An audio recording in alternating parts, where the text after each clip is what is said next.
এক নম্বরে মলি, দুটো লেটেস্ট আইফোন, সব ধরনের কসমেটিক এবং প্রয়োজনে কল করে জানানো হবে। 2 নম্বরে কিটা আব্বা, তার লাগবে গোল্ডেন কালারের রোলেক্স ঘড়ি, এটা লেটেস্ট আইফোন। আচ্ছা আম্মার জন্য লিখেছো?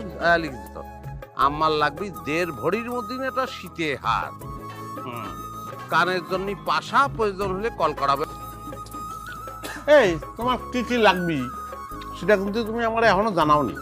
আগে যাই বিদেশের মাটিতে পাটা ফেলাও, তারপর আমি তোমার কবারে আমার কি কি লাগে। সপ্তাহের মধ্যে যদি তুমি বিদেশে না যাও, আমি কিন্তু একদম চিরতরের জন্য আমার বাপের বাড়ি চলে যাবানে। ব্যবসারও করছি। আরে কি করতেছো তুমি? কি করতেছো?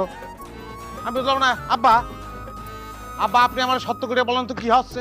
তুমি বিয়ের সময় কইছিলে যে আমার পাসপোর্ট ভিসা সব রেডি, বিয়ের পরেই আমি বিদেশ চলে যাব, কিন্তু তোমার তো বিদেশ যাওয়ার কোনো ভরিভঙ্গি নাই।